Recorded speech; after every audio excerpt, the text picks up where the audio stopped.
আসসালামু আলাইকুম everyone, welcome back to my channel R K Cooking Studio. Eid পরবর্তী আয়োজনে আমার আজকের রেসিপি গরুর মাংসের বিরিয়ানি। আশা করছি ভীষণ ভালো লাগবে।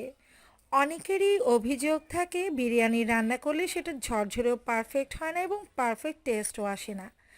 আশা করছি আমার আজকের রেসিপি ফলো করে রান্না করলে আপনাদের বিরিয়ানিটাও একদম পারফেক্ট ঝরঝরে হবে আর খেতেও ভীষণ টেস্টি হবে। তো চলুন কথা না বাড়িয়ে মূল রেসিপিটা দেখে নেওয়া যাক। প্রথমে আমি প্যানে দিয়ে দিচ্ছি হাফ কাপ পরিমাণ রান্নার তেল। তেল গরম হয়ে গেছে, তো এবার আমি কিছু আলু ভেজে নিব। এখানে আমি 7 থেকে 8টা আলু নিয়েছি আর আলুগুলোকে এরকম হাফ করে টুকরো করে নিয়েছি। আর বিরিয়ানির আলুটা কিন্তু বড় বড় টুকরোই খেতে ভালো লাগে। খোসা ছাড়িয়ে খুব ভালো করে কিন্তু আমি পানিটা ঝরিয়ে একটু সুতি কাপড় দিয়ে মুছে নিয়েছি, তা নাহলে তেলে গেলে কিন্তু এটা ছিটে আসতে পারে। চেষ্টা করবেন আলুর গাটা একটু মুছে নিতে। তো প্রথমে আলুগুলোকে একটু ভেজে নিব। দিচ্ছি খুব সামান্য পরিমাণ হলুদ গুঁড়ো, এতে করে আলুর কালারটা খুব সুন্দর আসবে। নেড়েচেড়ে আলুগুলোকে ভেজে নিতে হবে। তো আলুটা কিন্তু একদম লাল লাল করে ভেজে নেওয়া হয়ে গেছে। দেখতে পাচ্ছেন কালারটা কিন্তু চেঞ্জ হয়ে গেছে। এরকম লাল লাল করে কিন্তু আলুগুলোকে ভেজে নিতে হবে। তো এবার আমি আলুগুলো তুলে নিচ্ছি। আলুগুলো তুলে নেওয়ার পর এতে আমি দিয়ে দিচ্ছি 2 কাপ পরিমাণ পেঁয়াজ কুচি। পেঁয়াজ কুচি দিয়ে নেড়ে চেড়ে একদম বেরেস্তা করে ভেজে নিতে হবে। তো আমার পেঁয়াজ বেরেস্তাটা কিন্তু প্রায় হয়ে গেছে। আর হয়তো লক্ষ্য করলে দেখতে পাচ্ছেন যে এটা অনেকটা ফেনা ফেনা টাইপ হয়ে গেছে। আসলে নতুন পেঁয়াজ কুচির কারণে এরকমটা হয়েছে। নতুন পেঁয়াজ কুচি অনেক সময় দেখা যায় তেলের মধ্যে দিলে সেটা ফেনা ক্রিয়েট করে, এতে ভয়ের কোনো কারণ নেই। তো দেখতে পাচ্ছেন আমার পেঁয়াজ বেরেস্তাটা কিন্তু একদম রেডি। তো আমি এখান থেকে অর্ধেকটা পেঁয়াজ বেরেস্তা রেখে দিব পরবর্তীতে পরিবেশনের জন্য। তো আমি অর্ধেকটা রেখে দিচ্ছি। আর দেখতে পাচ্ছেন পেঁয়াজ বেরেস্তাটা কিন্তু একদম পারফেক্ট কালার চলে এসেছে। তো আমি অর্ধেকটা পেঁয়াজ বেরেস্তা রেখে দিচ্ছি। এবার আমি এতে দিয়ে দিচ্ছি 600 গ্রাম গরু মাংস। আর গরু মাংসটাকে আমি রেগুলার সাইজে কেটে নিয়েছি, আপনাদের পছন্দ মতো শেপে কেটে নিতে পারেন। তারপর ধুয়ে ভালো করে পানিটা ঝরিয়ে নিয়েছি। তো আপনারা চাইলে কিন্তু সেম প্রসেসে গরু মাংসের পরিবর্তে খাসি মাংস কিংবা মুরগির মাংস দিয়েও রান্না করে নিতে পারবেন। তো মাংসটা দিয়ে নেওয়ার পর আমি এতে দিয়ে দিয়েছি 1 টুকরো তেজপাতা, 1টা দারচিনি, 3 টুকরো এলাচ, দিয়ে দিয়েছি স্বাদ মতো লবণ, সেই সাথে দিয়েছি হাফ চা চামচ পরিমাণ লাল মরিচের গুঁড়ো, হাফ চা চামচ পরিমাণ ধনিয়া গুঁড়ো, হাফ চা চামচ পরিমাণ জিরা গুঁড়ো, আর দিয়েছি 1.5 চা চামচ আদা বাটা, 1 চা চামচ রসুন বাটা। আর যখন আমি মশলাগুলো দিয়েছিলাম তখন আসলে ক্যামেরাটা অন করতে ভুলে গিয়েছি। তো আপনাদের সুবিধার জন্য আমি অবশ্যই ডেসক্রিপশন বক্সে আমি উপকরণগুলো দিয়ে দিব, এতে করে আপনাদের সুবিধা হবে। তা আসলে আমি সেজন্য আন্তরিকভাবে দুঃখিত যে আমি ক্যামেরাটা অন করতে ভুলে গিয়েছিলাম। তো সব কিছু দিয়ে জাস্ট একটু নেড়ে চেড়ে নিচ্ছি। টক দই দিয়ে দিয়েছি হাফ কাপ পরিমাণ। এবার নেড়ে চেড়ে একটু মিক্স করে নিচ্ছি। প্যাকেট বিরিয়ানি মশলার থেকে দিয়ে দিচ্ছি আমি এখানে অর্ধেকটা। আমি অর্ধেকটা দিব আর বাকি অর্ধেকটা রেখে দিব। তো আপনারা যদি 1 কেজি মেজারমেন্টে করেন সেই ক্ষেত্রে কিন্তু পুরো প্যাকেটটা ইউজ করতে পারেন। এবার নেড়ে চেড়ে সব কিছু একটু মিক্স করে নিচ্ছি। তো মিক্স করে নেওয়া হয়ে গেছে। এবার এটাকে বেশ কিছুক্ষণ কষিয়ে নিতে হবে। তো কষিয়ে নেওয়া হয়ে গেছে। এবার আমি এতে দিয়ে দিচ্ছি পরিমাণ মতো পানি। তো আমি 1 কাপের মতো পানি দিয়ে দিলাম। আর মিডিয়াম আঁচে মাংসটাকে রান্না করে নেব বেশ কিছুক্ষণ। এর মধ্যে কিন্তু মাংসটা সেদ্ধ হয়ে যাবে।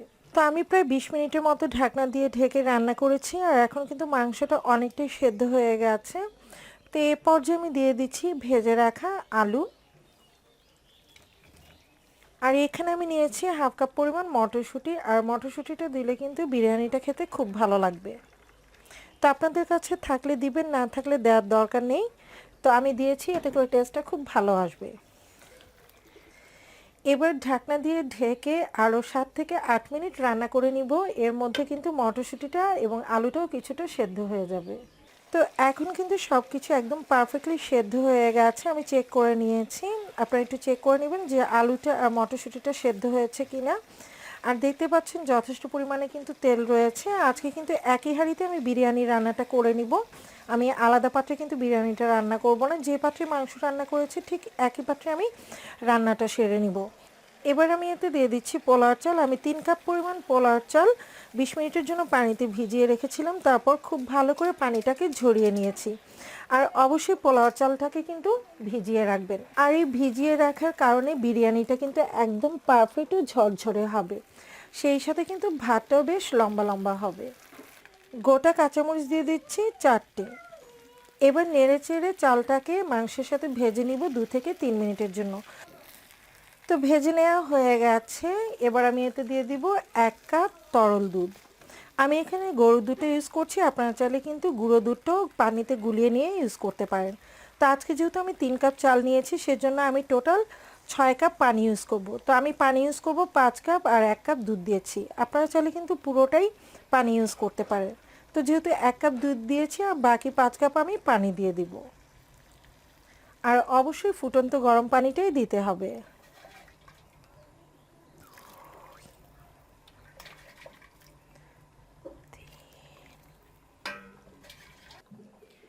এবার ঢাকনা দিয়ে ঢেকে দিচ্ছি, আর হাই হিটে রান্না করে নেব বেশ কিছুক্ষণ। তো আমি হাই হিটে রান্না করেছি প্রায় 4 মিনিটের মতো, আর এর মধ্যে দেখতে পাচ্ছেন পানি আর চালটা কিন্তু একদম সমান সমান হয়ে গেছে, আর এরকম বুদবুদ হচ্ছে। তো যখন দেখবেন এরকম বুদবুদ হচ্ছে, তখন কিন্তু চালটাকে আলতো হাতে উল্টে পাল্টে দিতে হবে। তো আমি এটাকে উল্টে পাল্টে দিচ্ছি, আর এই পর্যায়ে চুলার আঁচটা কিন্তু মিডিয়াম টু লোয়ের মাঝামাঝি করে দিচ্ছি। তো উল্টে দিয়ে জাস্ট সাইড থেকে তুলে তুলে এটাকে চেপে সেট করে নিতে হবে। তো আমি সাইডটা দেখতে পাচ্ছেন কিভাবে করছি, এভাবে জাস্ট চেপে নিচ্ছি।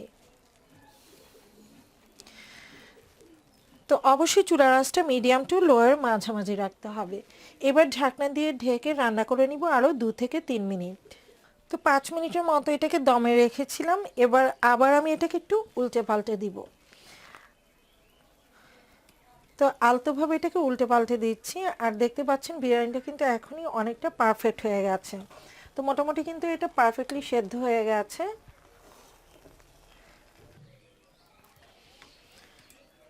তো উল্টে নেওয়া হয়ে গেছে, দেখতে পাচ্ছেন আমি এটাকে উল্টে পাল্টে দিয়েছি। এবার আবারও সাইড থেকে চেপে দিচ্ছি। আর এ পর্যায়ে চুলার আঁচটা কিন্তু একদম কমিয়ে দিতে হবে, যতটুকু সম্ভব কমিয়ে নেওয়া যায়। চাইলে কিন্তু আপনারা রুটি ভাজার তাওয়াটা তলায় দিয়ে এটা দমে দিতে পারেন। তো খুব ভালো করে এটাকে চেপে সেট করে নিচ্ছি। এবার ওপর থেকে দিয়ে দিচ্ছি আমি 1.5 টেবিল চামচ পরিমাণ ঘি। আর অবশ্যই ঘিটা দিবেন, এতে করে বিরিয়ানির টেস্টটা খুব ভালো আসবে।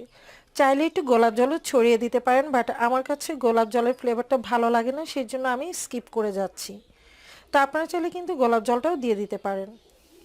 এটা দিয়ে নেওয়া হয়ে গেছে। এবার যে বেরেস্তাটা আমি তুলে রেখেছিলাম সেটা উপর থেকে ছড়িয়ে দিচ্ছি। এবার ঢাকনা দিয়ে ঢেকে এটাকে দমে রেখে দিব প্রায় 15 মিনিটের জন্য।